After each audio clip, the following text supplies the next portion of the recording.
Story time. I got a story for you. It's a true story. You want to know how bad and how demented and soulless and evil the people in the government in Canada are? I know a guy. Let's call him Chris. So Chris, once upon a time, his wife gets sick. She goes to bed. It happens. She goes to lay down. And she dies. She's found by their oldest son. So I don't have to tell you, I shouldn't have to explain how tragic that situation is. He has two sons. One is disabled. He's in a wheelchair.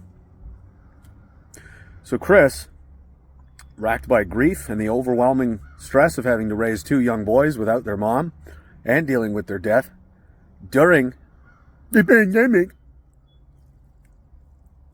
and all the bullshit that came with this, you know what he does? He does what a lot of innocent, naive people would do. They ask for help. He asked the state for help.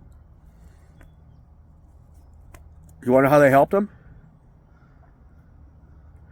They send CPS to his house, and they take his kids. They take his kids.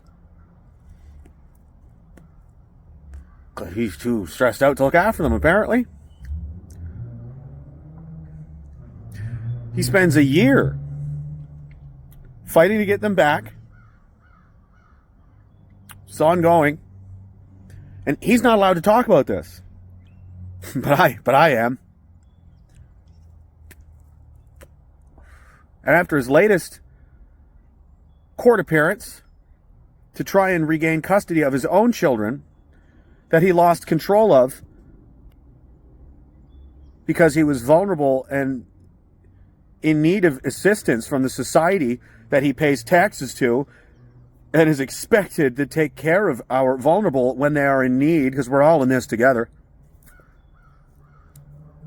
He finds out that the state just went ahead and vaccinated his 8-year-old son without his consent, despite the fact that he'd served them a notice of liability, stating that he does not consent to this and he does not want his children to receive this experimental mRNA gene therapy.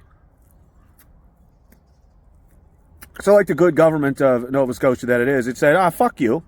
And it just went ahead and did that, just went ahead and vaccinated his oldest son.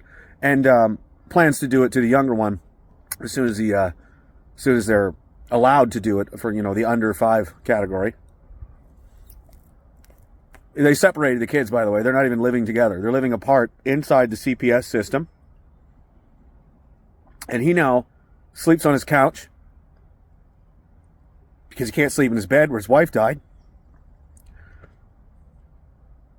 And his boys' rooms are left untouched because all this time now, he's expected, they'll be home. Father leaving his boys' rooms for them to come home.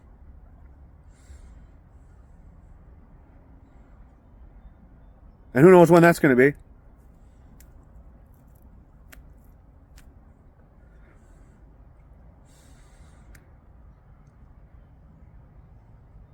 This quote's attributed to a lot of people. Gandhi, some other Hubli guy. Essentially, the point of it is this. You can really take the measure and the stock of the value of a society by how well it treats its most vulnerable people. And I would say, poor Chris and his family were in a pretty vulnerable position. Does this sound like help to you?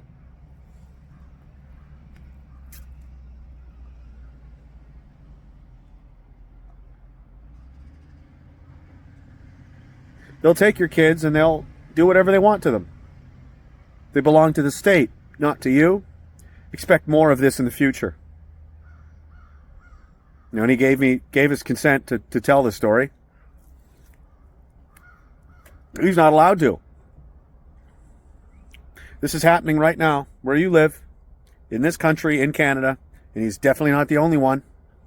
I know of several other parents who have had their, children taken away for ridiculous reasons, and they've been stuck with this stuff. Do you think an 8-year-old can consent to this? They have any idea what's going on? Do they even know what mRNA stands for?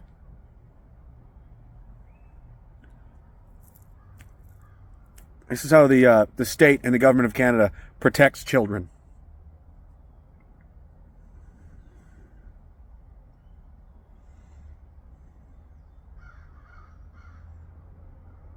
If you think that's scary, you should.